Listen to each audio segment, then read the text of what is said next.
see Bernard again and to see Lucky again, and there are at least 3 or 4 familiar faces. I drive through Brits every week for my sons. It's a smelly place. And recently voted well not voted, but declared the worst municipality in South Africa.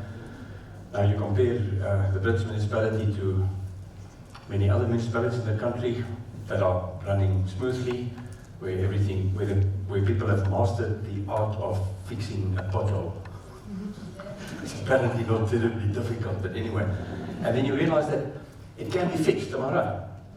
I'd like to start off by quoting the writer, the new chap in charge of Eskom, despite what we've seen the last week. I think that was quite inevitable because we've had a nice period without load shedding, but after a couple of weeks in his new job, and it's not a job that I would like to take, quite frankly, he had a media conference and he said, there's not one problem at Eskom that cannot be solved. But there are some caveats here, the right skills, some fiscal support in his case, and obviously some policy support, which has not always been forthcoming. Sometimes he tells us one thing with regard to renewables and Eskom's road forward, and then Mr. Mantashe says something else. So certainly, maybe he must get a wake-up call. But what an interesting place to be. A friend of mine, Matthias Luke from Popeyes, they implemented the National Skills Fund. It's a very impressive German company. He's arriving from Lusaka, from Frankfurt via Lusaka tomorrow. I'm picking him up at the airport tonight.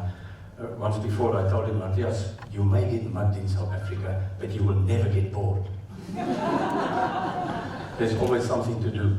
The definition of an economist, it is somebody that will marry Charlize Theron for her money. Which is not a bad idea depending on the mood she's in, of course, right? Sy kan nog op 'n donder draak, but anyway. So, I'm going to start out with the bad news. Because I'm afraid that some of the delegates may afterwards say, look, I've only told you the good news, which will follow shortly, by the way. But the dilemma is that the bad news, I think, is pretty well known to us. I've just made a provisional list. I think all of us, or most of us, if not all of us, have, not necessarily recently, but in the last couple of years, in our minds, we've drawn up these 2 lists, reasons to leave and reasons to stay, right? Beyond the nice climate, of course. There are other things as well. So there are push and pull factors. And by the way, we have an average, over the last 5 years, we've had a net inflow of migrants into South Africa. That's our people that left, people that came in, minus people that left, of 800,000 people. 800,000 people. So a hell of a lot. There were 1 million coming in and 200,000 left. Unfortunately, many of those that left are highly qualified, but some of them are returning. And I don't want to discuss this in too much detail. I'm convinced that if you have, at some point in time, thought about, especially when some of us were younger, there comes a point of no return. Some of these issues would have been on your reasons to leave, am I correct? But there are also a hell of a lot of reasons why you should stay. Those of you that watched Grootplaas on KykNet channel 144 on DSTV this morning at 5:30 would have noticed my interview, which lasted 20 minutes on Grootplaas. And Elsa, Elsa van der Westhuizen, I think, the presenter, a very attractive and very smart lady. Towards the end, she asked me, are there reasons to farm still? And I said, well, you know, a typical farmer anywhere in the world is somebody who is incredibly creative, constructive, and they've got a multitude of skills. Some of them are not only farmers, they're also HR specialists, they are pastors, they are doctors, they are veterinary scientists, they are futures traders, they are economists. It's an incredible talent to have, to be so multi-skilled. And by the way, agriculture has a 72% gross operating surplus, compared to the economy's 46%. So if you know how to farm, And that is the key point. If you know how to farm, then you can make a bit of money as well. So we know all about this stuff. This stuff bothers us from time to time. What we need to focus on, and that's what I'm going to try to do with most of the slides that follow, is to get a grasp of, do we have the resources, do we have the skills, do we have the policies, do we have what it takes to get beyond this, to start solving some of these issues? Not overnight. I mean, how can you undo 10 years disastrous public administration in a couple of years, and you have COVID slapped on top of you? I don't know about you guys, but this year was worse than last year for me. I mean, I used to be a public speaker, and then the public went into hiding. I've got no sympathy with anybody, except if you have a restaurant in Pretoria. They don't like dining out in the first place, and then came COVID, and this suited them quite well. In Cape Town, it's a little bit different, of course. So we have to be a little bit patient with President Ramaphosa. This country cannot afford right now in our history for the ANC to split. And everybody in this room knows that there are two factions, right? Now, when Ramaphosa was elected president of the ANC in December 2017, he had 53% support in the top policy-making organization in the NEC. That support is now 75%. So he's playing his cards just right, slowly but surely. 130 people have been arrested for corruption and crimes, I think they're crimes. It's still sub judice. That were committed during the disastrous Zuma era. Mr. Zuma, or Zuma, I think he's going to change his name. He once said, famously, that this country's problem started with Jan van Riebeeck. I disagree with him. And Trevor Manuel also disagrees with him. Trevor Manuel has said publicly that the worst disaster ever in the history of this country was Jacob Zuma. Not me, Trevor Manuel, but I agree with him, by the way.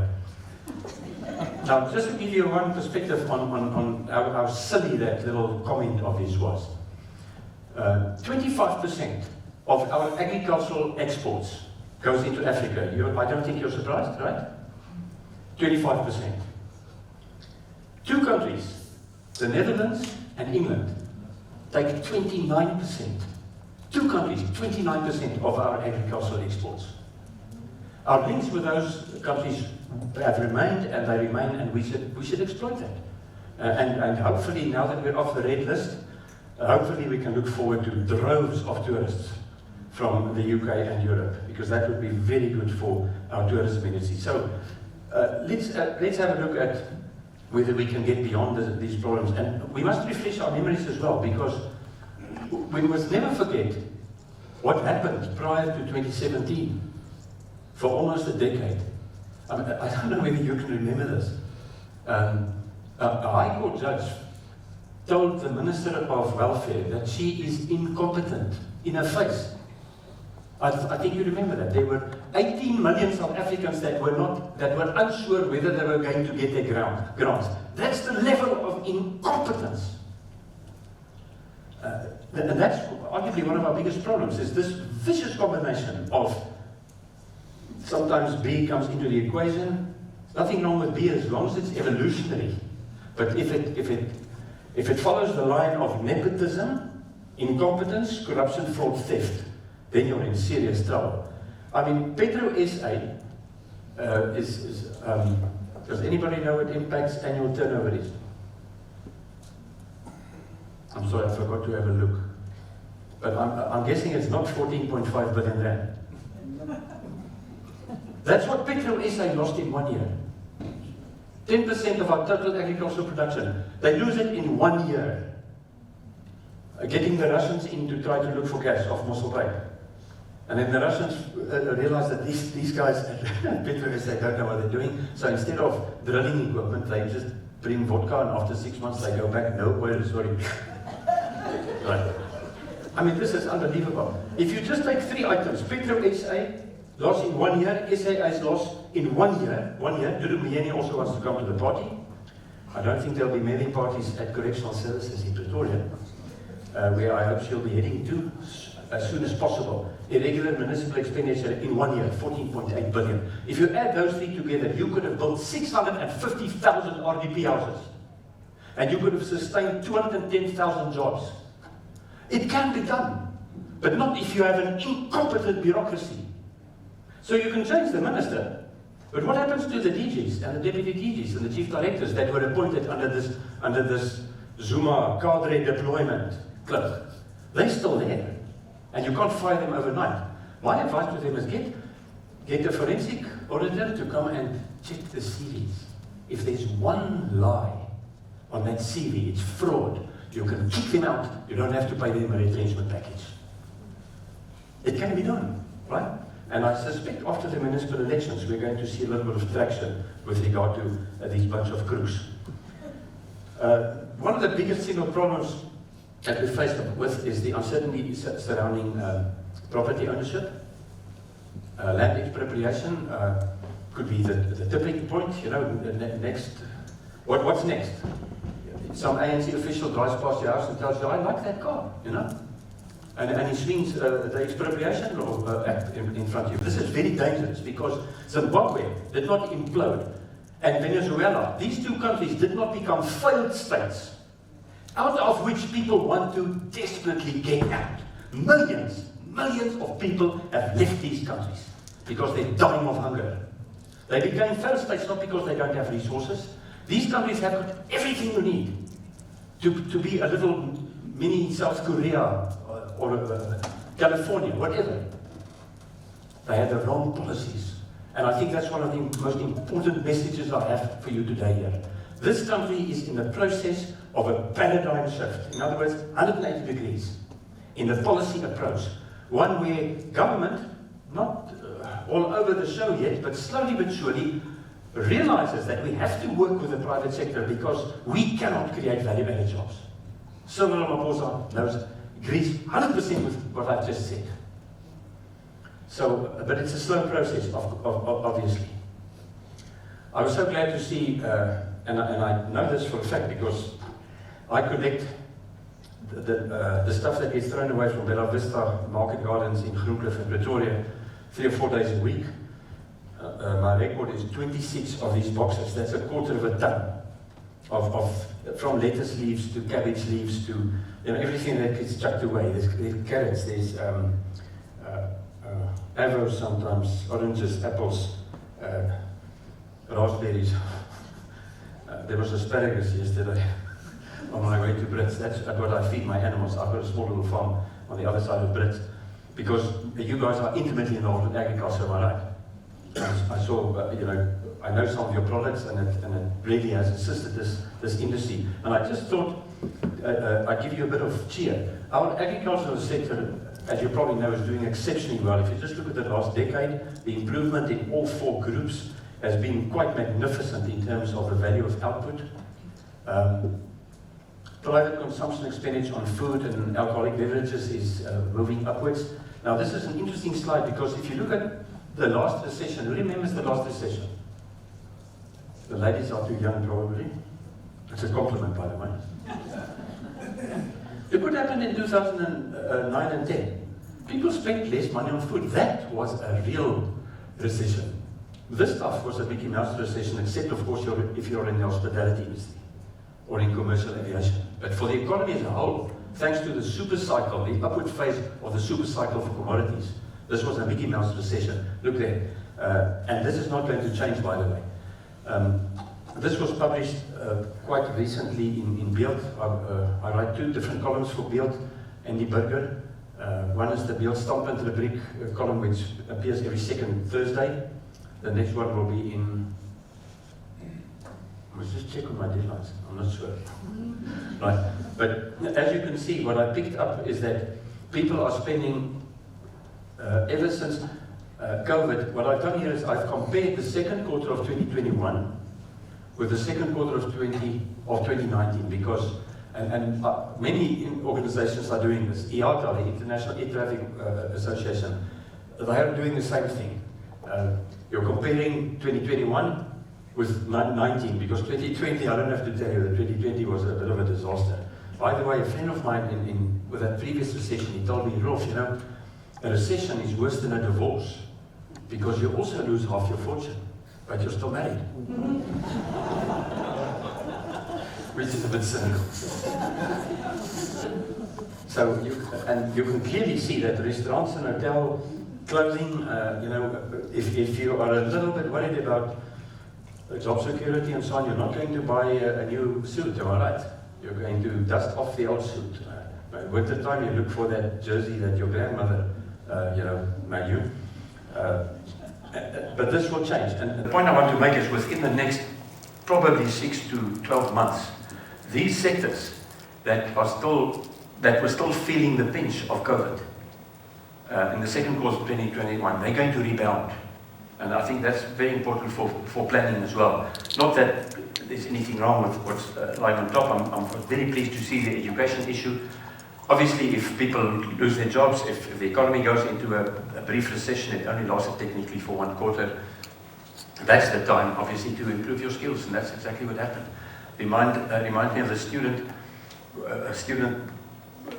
group of students that a colleague of mine, the first lecturer of the year, a small group, a relatively small group, and he just wants to test their intuitive knowledge of economics. So I asked him, you know, if you watch the TV news and you see these indicators, the gold price, the oil price, the JSE, interest rates, inflation, blah, blah, blah. What does this mean to you? You know, give me some thoughts. They're intimidated for some reason. Nobody wants to venture something. And he egged them on a bit. And then one of the students said, and he said, it means that the sports news is next. Which was actually correct, but not the right answer. So food, food and agriculture have done exceptionally well, and fortunately the weather played its part as well. What you see here, the red line is the real fixed capital stock in agriculture, and that is a concern. On an index basis, that is declining, but the yield has increased magnificently. Where you see those dips, 2012, 2013, and also 2017, 2018, that was mainly caused by the droughts that we had. But since 2018, it has been absolutely spectacular. And what the slide tells you towards the end here is that our farmers are probably amongst the most productive, if not the most productive in the world. I mean, to have your yields increase like that, with fewer tractors and fewer combine harvesters and fewer generators, which we're humming this week again. There's a guy in our street, he can't afford a generator, so what he does is he starts his lawnmower, and everybody thinks he's got a generator. There's the gross operating surplus. You guys are mainly manufacturing, and you've had an annual increase of almost 3.5% at current prices, which is not too bad for the economy as a whole. That's the one I referred to earlier. For agriculture, 72% right now. And one of the main reasons for that, and this holds for most countries, is that there are more risks in agriculture. I don't have to tell you that. I mean, if it doesn't rain, then it doesn't rain, you know. Then you've got serious problems. Then you may have no crop whatsoever. But this is a spectacular story. Until 2012, South Africa only marginally had the status of food security in terms of a net exporter of food. And then things just changed. And if you look what happened, this was actually the Zutta decade, am I right? It's just as if farmers said, well, to hell with this, you know, we're going to get on with our job. They just shrugged it off, and that trade surplus has played its part in the fact that the South African balance of payments is so incredibly strong, and the fact that our currency is relatively stable. If you think the rand it takes a dip from time to time, just quickly go and check what happened to the Brazilian real and the Turkish lira, etc. And you'll notice that it's not the rand that's weak, it's the dollar that's strong. Invariably, that is the issues. Interest rates in the US are rising, slowly but surely, which means that many fund managers who act on behalf of clients that are ultra-conservative, that are enticed by a 1% per annum return. I mean, I gave some investment advice to a friend of mine the other day, a surgeon, and I told him to buy Exaro, just between us, one day before they paid the dividend, so it was tight. told me, you've got 12 hours left to do this. Because I noticed that they were pulled down by the slump, the iron price drops, so Kumba drops, Anglo drops, African rainbow minerals drop, and everybody ditches resource stocks, not realizing that there's an energy shortage. and Exxon produces coal, which has to be phased out, but not in the next 10 years, by the way. In any event, so we got a 20% dividend 24 hours later. And then the price increased by 10%. So in 12 hours, he made 30%. That's in one day. What is that per annum? Where's the actuaries here? That's a nifty return. And in Switzerland, they get excited if you get 1% per annum. What a boring place, anyway. There's our top 10 destinations for agriculture exports. Netherlands, England, followed by China, United Arab Emirates. That's good news for us. The Middle East is a huge growing market for us, and apparently also because we're allowed now to ship live animals to them. They prefer them live. I think it's got something to do with the way you eat them, or whatever. Right. Obviously, you will notice 3 African countries here, SADC countries, Zimbabwe, Mozambique, and Botswana. The next 10, to complete the top 20, there are another 3 SADC countries. So we feed sub-Saharan Africa. Our farmers feed a large part of this continent. There's the AGBIS, that's the Agricultural Business Chamber IDC Index of Confidence in Agriculture. In the second quarter of this year, it hit an all-time record high. So Lauren Smith, the CEO of Optimum Financial Services Group, I'm their economic advisor. I'm not on payroll, I'm self-employed. I'm just on a retainer basis there. He told me the other day, one of his clients, one of his good clients, complained to him, not seriously, but he said, I read Roelof's, Dr. Botha's columns, and he's always so positive, And so I told Lois, but I've got reasons. If the farmers are positive, then why should I be negative? If the purchasing managers index also hits an all-time record high, but I tell people this is not the truth. By the way, my standard caveat when I do a presentation is to tell people that if I offend anybody, it's not on purpose. I sincerely apologize for speaking the truth. And now it's dipped a little bit, and that was predictable after what happened in July. I don't want to go there right now. But that level of 67, where this index is now, is the joint second highest in the history of this index. And on Groot Plaas, on that live 20-minute interview this morning, I made the statement that I was hoping that somebody from the IDC is watching. Because they've just now formed an exploration fund at the IDC. You see, the Industrial Development Corporation gets most of its revenue from dividends of shares in listed companies. And all those shares, most of them were bought before 1994, by the way. So there was no transformation there, but anyway. So they're sitting after the dividend bonanza that we've had because of the super cycle. They are sitting on bags and bags full of money. So now they thought it's a good idea for an exploration fund for mining, because mining has got a serious problem in South Africa. You can't just sink a shaft. You have to find out what's beneath the ground. And that exercise is incredibly expensive, and that has not been done for the last decade at all. There are 700 listed companies on the Australian Stock Exchange that are involved with exploration in mining. In South Africa, there are 3. 700 to 3. And I'm not complaining about that, but my advice to the IDC this morning was, you've got so much money at hand now. The land bank has imploded. Also, according to the auditors, because of that vicious combination of nepotism, incompetence, fraud, theft, corruption. So why don't they have a fund for farmers? Any farmer that produces surplus crops, because they don't have access to relatively cheap finance for working capital anymore. They've got enough money to do that, by the way.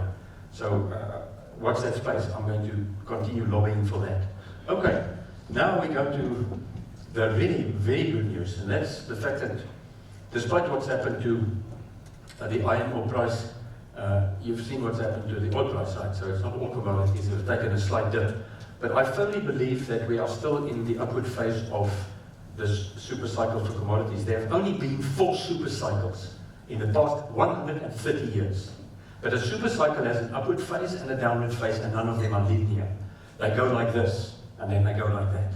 And we have now taken a bit of a dip, but I think we can still coin it for at least another 2 to 3 years, and I'll tell you why as we go along.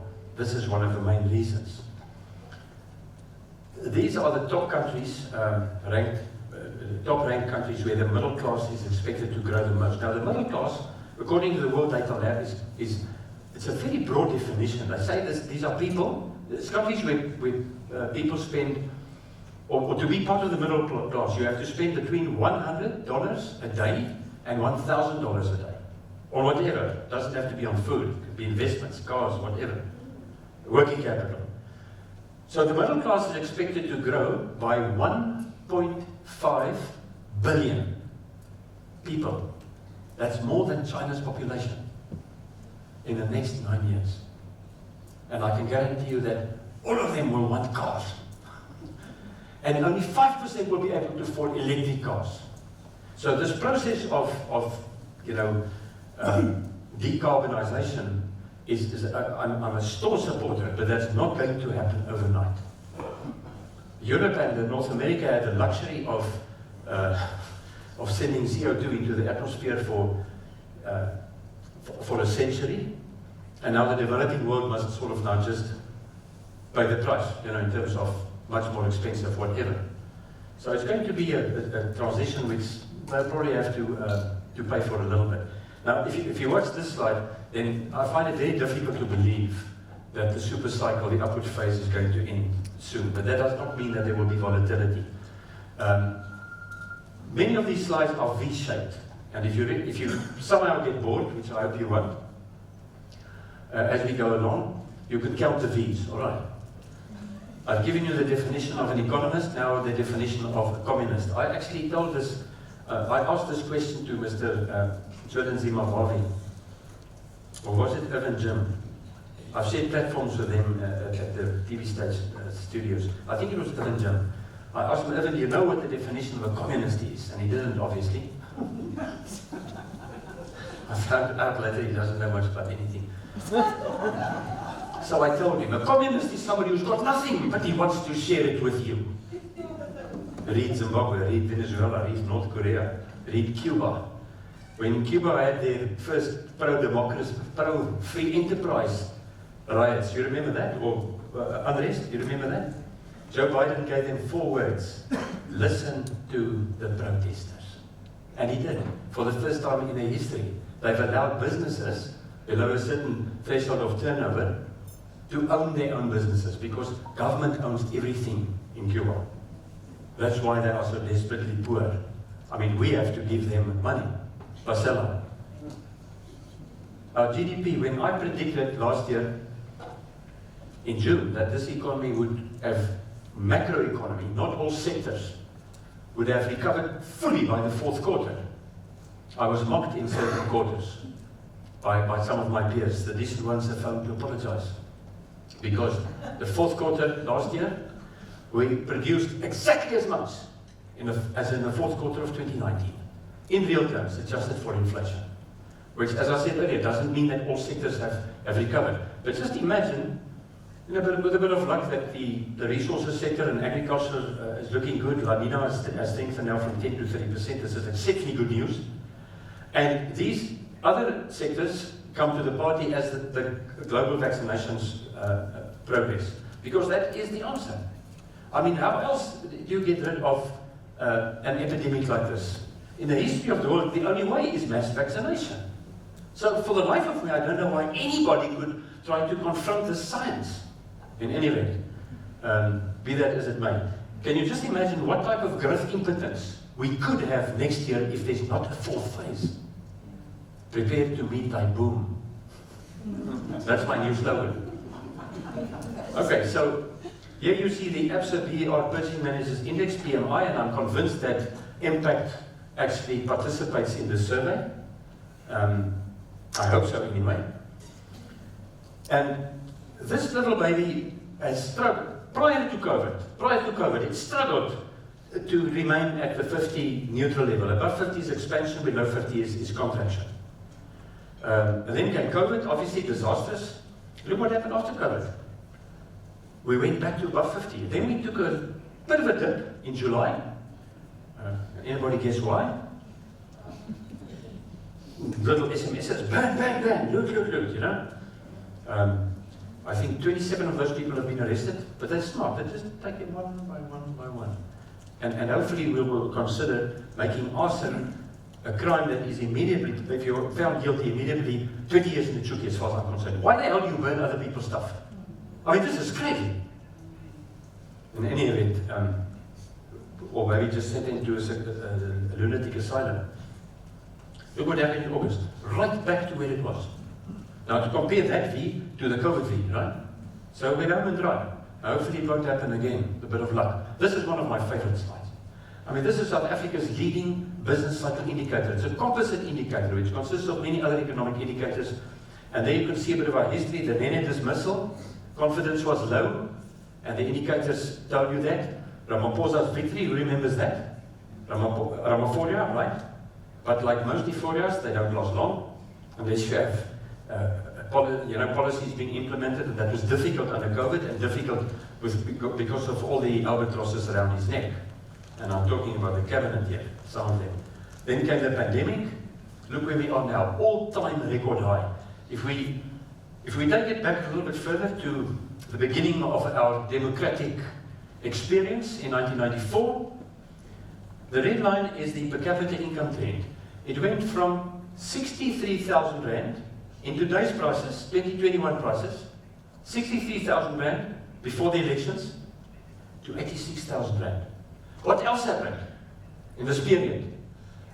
18 million people, and if you include the COVID beneficiaries, grant beneficiaries, we are talking about 27 million people. Virtually half our population get money every month, grants. You know about that, don't you? Who pays for that? All of us. All of us, right? And we've been able to afford that fiscally quite comfortably. And that's fantastic because that puts food on the table of more or less everybody. What I'm trying to say is there's no reason to loot a shop. Where's the principle of Ubuntu? You know? Somewhere you must have a cousin or a grandmother, right? Who could give you a roof above your head. We've built 3.5 million RDP houses, which house 20 million people. There is no reason to loot. There's reason to loot in Cuba. There's reason to loot in North North Korea, in countries like Ethiopia, parts of Ethiopia. I can understand, you know, if people are so desperately poor, there's no reason for that type of action in South Africa unless it's politically motivated. Then you had there's the global financial crisis. We had 4 years of 5% growth in succession. At the time, that's when I won the competition, which you kindly referred to. Thank you very much. It was like taking candy from a baby. I predicted 5% growth in that year. The other 30 economists, I think 35, that participate in this competition, their consensus view was 3.5%. And we did it for 4 years in a row. But what I'm trying to tell people and convince them is that we can do it again. Because the policies are changing. Right? If they can make progress with the policies, then we can certainly, we are going to grow this year at 5%, by the way. Whether you like it or not, it's going to happen. If the Reserve Bank says we're going to grow at 5%, you can up that by at least 1%. 1 percentage point to 6. But what happens next year? I think 5% next year as well. Like the exchange rate of the Rand, it's still 28% stronger than it was in April last year.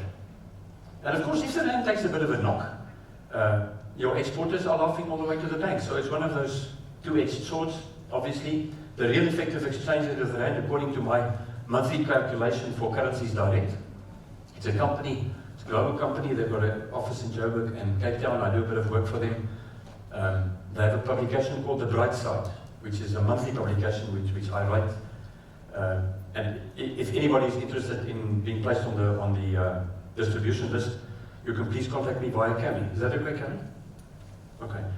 It says The Bright Side, and then it's got a little disclaimer. It says, designed to make cynics weep. So I only pick out the best news, the best good news of the month. Right. So the rand, oh yes, what I want to say, the rand is about 8% undervalued to the US. We were between April 2020 and 31 May 2021, and nothing much has changed since then, the best performing currency against the US dollar in the world. Number one in the world, just like our Springbok rugby team, despite the games before Saturday, last Saturday, but that was nice. I mean, a victory over the All Blacks puts me in a good mood for 6 months. I don't know about you guys. I just have to think back on that, and my Kuma dividend, and then I went dry. This is another fascinating slide. Look what happened to short-term insurers' ratio of unappropriated profits, right? Profits that were not paid out and dividends, divided by the total assets. Look what happened in the previous recession. It took a hell of a knock, right? Predictably. Look what happened now. It went up. So, who of you drove more last year? We didn't want to drive, am I right? In the first place, we were not allowed to drive to some places, right? But we didn't want to wind up in an accident, right? And go to a clinic and contract COVID, right? So they had much fewer claims for accidents. They've got some, obviously, business interruption claims which they have to sort out, but still, if your short-term insurance industry is always, if you want to take a shortcut to find out what's happening in the economy, look at retail sales, look at short-term insurance. Because short-term insurance is increasing. It means people are buying assets, am I right? You don't insure milk and bread. So this is a good sign, by the way. There's another V, the value of, well, two of them. Value of building plans passed, the buildings completed by large municipalities, value of construction materials. What this slide tells you is that there is slow progress, but progress with government's infrastructure plan. 340 billion rand, the good news is that the financing is already in place. They don't have to raise taxes to finance it. But the skills are a problem, and COVID was a problem, because construction, I mean, you know, many of you, especially the male of the species, would have mixed concrete already, am I right? I mean, plus it's a lekker oefening daar. Een beetje hard op je rug, but it's such a fantastic exercise, especially if you sit in front of a computer every day. You know, and we are building. But you cannot, you know, invariably here are 2 or 3 or 4 or more strong men, maybe, but sometimes women as well. Heavy breathing, all right? You don't want to breathe heavily if you think that guy or that girl's got COVID. So, I promise you. So, the construction industry has taken a bit of a knock, but this will change. This will change. The JSE All-Share Index, that cynical joke about how to make a small fortune on the stock exchange, you start with a big one. That certainly does not hold, am I right? If you had bought Sasol in March last year, you would have increased your investment tenfold today. Tenfold.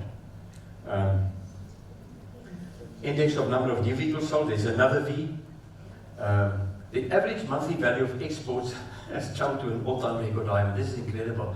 If you had told an economist, somebody had told you, an economist, that we would hit average monthly value of exports of 50 billion, close to 50 billion, in the second year of COVID, they would have told you to go for observation at Westkoppies or Valkenburg if you're in the Cape, near Atlantis.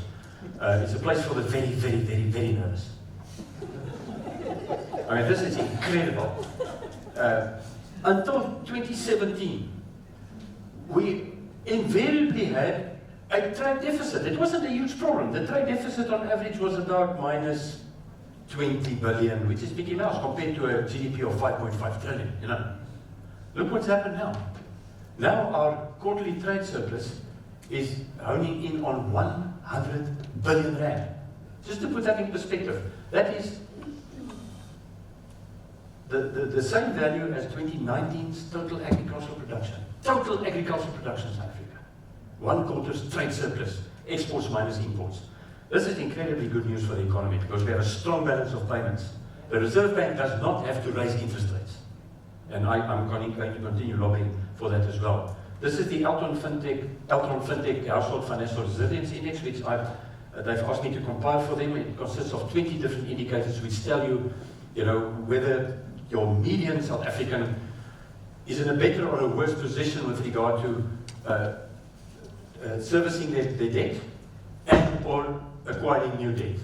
And predictably, that took a dip in COVID. What's more important here is to notice that at the tail end of the Zupta era, that was in a sort of more or less flat, marginal decline. Then it took a hell of a knock, and that has now increased to its highest level in about 5 years, which is very good news. We did take a knock in July. These are the percentage declines in export values between June and July for chemicals, vehicles, etc. I think chemicals includes plastics as well. Unfortunately, we still import a lot of plastic products, which is terrible. And hopefully, Patel will wake up to this reality that everything that we export in plastic, we can manufacture here. So why the hell are we importing this stuff? Remember, if you import it from China, it is impossible to determine whether dumping is taking place, because you don't know what the figures are. It's a military dictatorship. They tell you what they want you to know or to believe. And I can guarantee you that many of those products are shipped here via dumping. Now, you don't want to mess with the second largest economy in the world, so what do you do to solve this problem? Very simple. You start out with a small quota on the stuff that is really easy to, for import replacement, maybe not very expensive, or more intricate, and stuff that we produce here for our specific circumstances, especially in agriculture and climate, etc. You start out with a small quota, 10% of these imports, and then you raise that to 15, and then to 20. I can guarantee you the Chinese won't even feel this. They won't even notice it.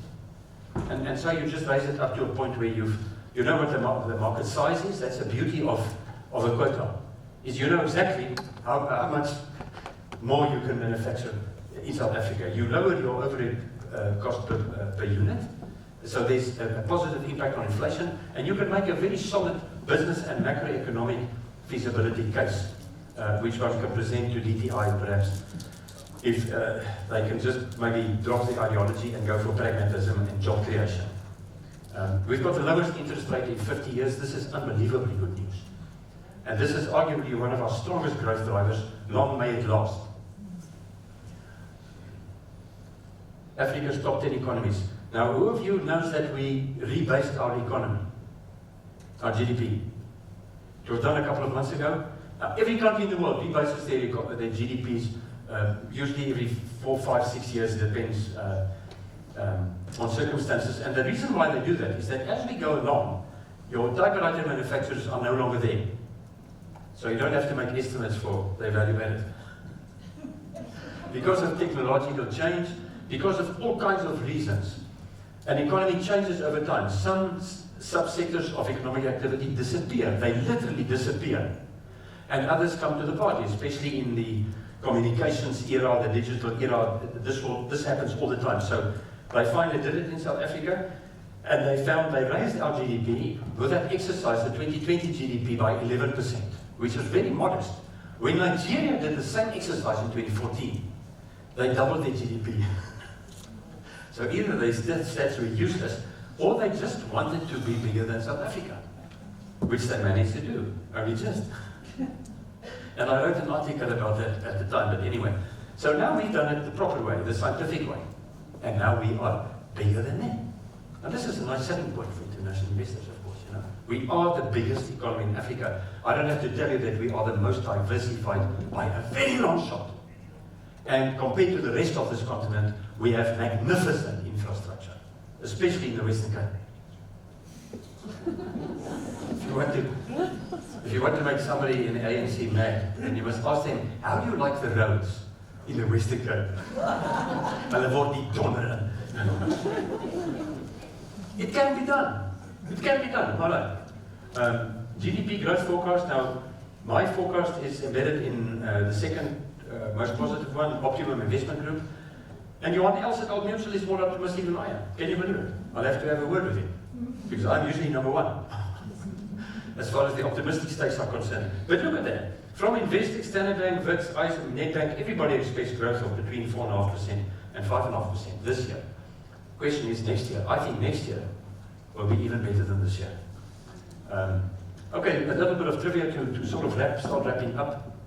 These are our top trading partners for all exports, first 6 months of the year. SADC, I've put them in as a region. That is very important to us. And if we can improve the logistics within the SADC region, you're talking about a population of 340 million. That's 20 million more than the US. Much smaller per capita GDP, but rising and benefiting from the super cycle. You can really expand this whole region. But anyway, so China's number 2. Look what happens if you fleece out iron ore and coal. Look where China is now. That's all they buy from us. China is iron ore and coal. So really, we've got a very strong business case to start putting quotas in place. I see on some headlines that we finally managed, DTI finally woken up and banned some cheap imports of inferior cement.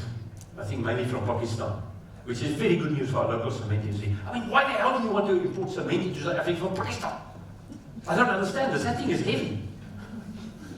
And transport costs are not inexpensive. Anyway, so our global competitiveness indicators for which we are ranked in the top quintile. That is our ranking position for budget transparency, number 1 in the world. Yes, we've got a huge fiscal debt, but at least we don't lie about it. You know, equity market capitalization GDP ratio, number 2 in the world. I think South Africa, the US, and the UK, those 3 countries for the last 25 years have swapped places. Number 1, number 2, number 3. In terms of equity market cap divided by GDP. We have an incredibly well-developed secondary capital market in South Africa. But unfortunately, there have not been many new listings. Why? Expropriation Act, the Land Reform Act, and poor policy, and you know, the Zupta legacy and so on. So we need to get cracking on that. But this is very, very impressive. So let's have some trivia questions. Where was the first heart transplant performed? Yes, in South Africa. How many countries are classified as mega diverse? Housing 67% of the world's animals and 75% of the world's plants. You can Google that. I think it's 7, and South Africa is one of them. Where is the only Mercedes-Benz plant to have matched Stuttgart's technical production standards? Is London, yes.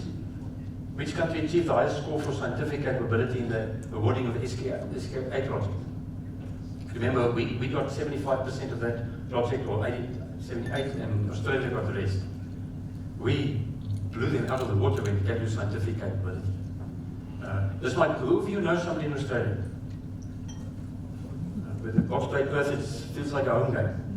Pity about the score, but anyway. But this has had a beneficial effect on the world labour market. Do you know that? Because it has increased the average IQ of both countries. I can't lose with that one, can I? What was the nationality of the engineer that designed the world's most effective method of breakwater protection? Die Dolos. Meneer Creer daarvan was Londen, hy is so 2 jaar gelede oorlede. Ongelukkig. Where is the world's largest wine cellar located? Volumes gaan Parel toe. It's in Parel. Which country has the most official languages in the world? Yes. Which country's rugby team has the best World Cup record? That's us. Which country hosted the IPL during election-related unrest in India? South Africa. Which is the only country in Africa to have hosted the Soccer World Cup finals? Which country has 91% of the world's reserves of platinum group metals? Beautiful, beautiful stuff. South Africa. That is the future of energy. Right? And we've got it. We can establish a hub for renewable energy in this country second to none. Not to mention the wind in BE, right? And which country has the most Nobel Peace Prize winners since 1960? South Africa. And we have, out of the 27 ever Nobel Prize winners for all categories in Africa, 10 of them are in South Africa. Outside of peace, the rest were mostly in chemistry and physics. Can you believe it? So what I'm trying to say is that we've got a hell of a lot to be proud of. We've got a very firm foundation to take this economy forward as long as we have the right policies, as long as we lose this obsession with transformation. Of course we must transform. Of course there must be black economic empowerment. But we are all South Africans. And we need to put job creation first. That should be your number one priority. Not colour. I mean, I did the 23andMe saliva test. And I'm about 55% German and 42%, I think, Scandinavian, and 3% Congo Brazzaville. You know what sailors do when they go on shore? Man cannot live from bread alone, but in any event, the point is just that really we need to get on with we need to look at the future, not look at the past all the time. I mean, in which country of the world do you have a black business council, a black property developers association? I mean, what is the problem here? Why not South African business association? We really need to start getting rid of this as far as I'm concerned. Okay, now, I've touched on all of these, so I'm not going to labor this. I just want to tell you that here are 2, 4, 6, 8, here are 10 growth drivers, am I right? I've mentioned most of them. Retail sales, I haven't shown you a slide, but retail trade sales are just booming.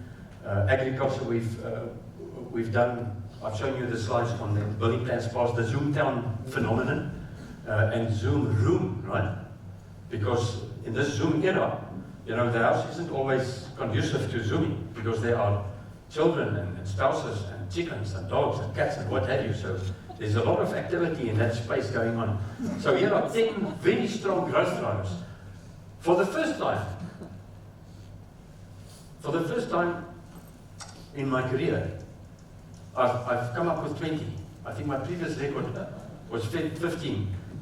The cartoonist Shapiro, Jonathan Shapiro, we shared a platform once, and while I was speaking, he drew a cartoon, which he signed, and I've got it in my study, of 15 little balloons, you know, lifting the economy up on the back of my presentation. 20 very impressive growth drivers. And that's the reason why I'm predicting 5% growth next year. I think we can do it. I've got absolutely no doubt about that. Thank you very much for your time.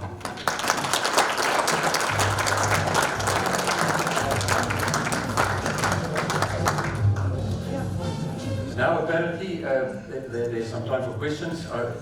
I usually preempt all the questions with my slides, but you're welcome. Any old way, the old-fashioned way, or the more virtual way. With such a buoyant agricultural growth in the country, what is the impact of the land bank, given their financial struggles and the core objectives? Well, the land bank's requirements for a form of stability are Mickey Mouse compared to Eskom. I think you know that, right? I mean, this is small. This is a drop in the emmer. That's a drop in a bucket. So it's not the money.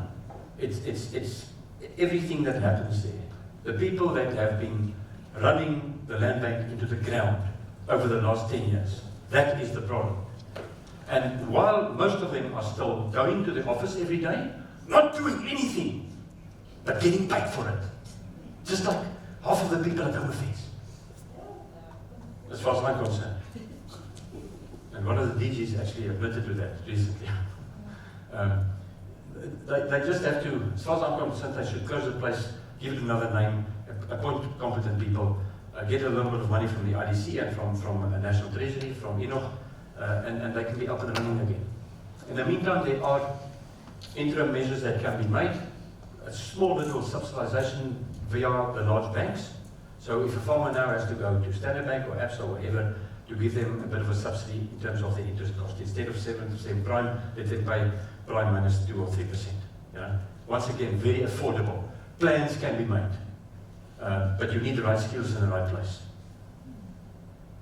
Right, I hope that answers that question. I must just tell you one thing. Anish van Heerden, the CEO of Afrimat, it's listed on the stock exchange under construction. And if you ever thought construction was dead in South Africa, go and look at what happened to Afrimat the last 10 years. To that share price, the dividends, the company's progress. He's so smart, he bought a small little iron ore mine under the noses of Kumba at an auction. They had the dates mixed up, apparently. and he's now also bought a small manganese mine. He's in limestone already. He's diversified that company. And Andres told me, that they've offered this residential infrastructure team. They've offered their services. They've told them, we can help you to spend the 340 billion in such a way that you establish a platform for 4, 5, 6% sustainable growth in South Africa. Now, at the last count, there hasn't had any reply from that, but it can be done. The partnership approach that Ramaphosa is trying to forge has met with a little bit of resistance, unfortunately, in that the other 25% of the NEC, of which some of those members are obviously still in the cabinet. So it's taken a little bit of time, and obviously COVID hasn't made it easier. But with a bit of luck next year, there'll be some progress. Right. Any other questions? Growth without jobs is pro-business and does not meet South Africa's current needs. Do you see a change in this? Well, absolutely. The emphasis is on construction, and that is the most labor-intensive sector of the economy. I can also probably see an extension and expansion of the job subsidy for first-time employees. I know Botha doesn't like this because it doesn't fall within the ambit of our labour laws, but it's good for the economy. So certainly they are aware of this, and hopefully there will be progress on that score. What role can the private sector play? That's another question. Whilst our public sector is cleaning up the decay of incompetence and corruption. What I have noticed recently is that a group of businesses representing the cement manufacturers in South Africa did have a chat to government, in particular DTI. They met several times, and I must still look at the detail, but apparently there has been progress on that score.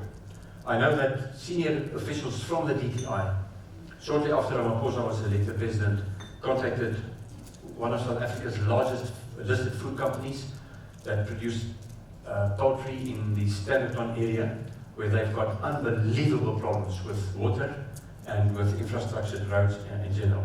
And something has been done with that, not to mention the cheap imports that have been dumped here. Now the Brazilians apparently send the stuff to frozen chicken thighs or something, I'm not sure what portions, to Amsterdam, and then it comes here via the Suez Canal.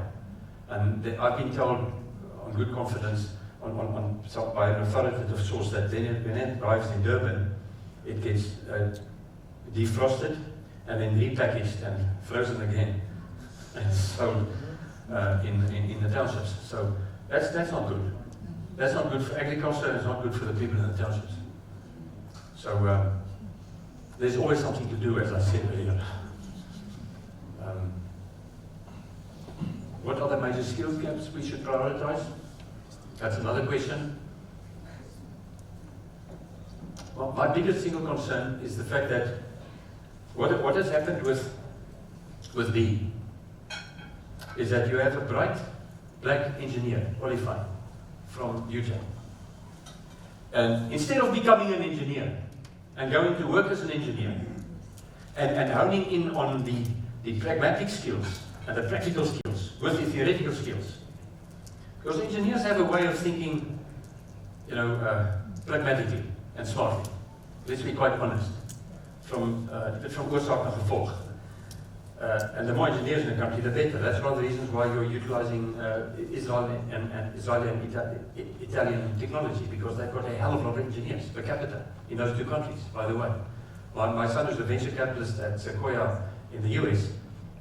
They also get a lot of their new venture capitalist ideas, and they bounce it off some of those firms in Israel.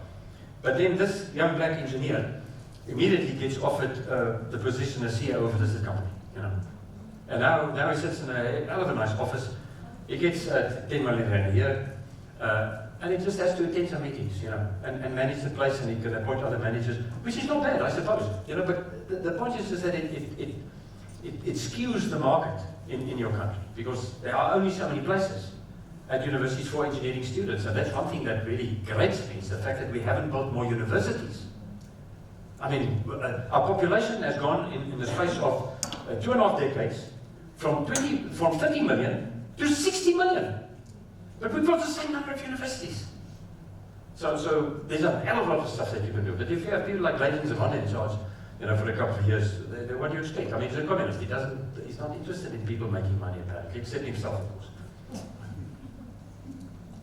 Okay, I think my time is up, or just about, and I have to catch a flight. But if anybody else has a question, you are most welcome to send it to Cami.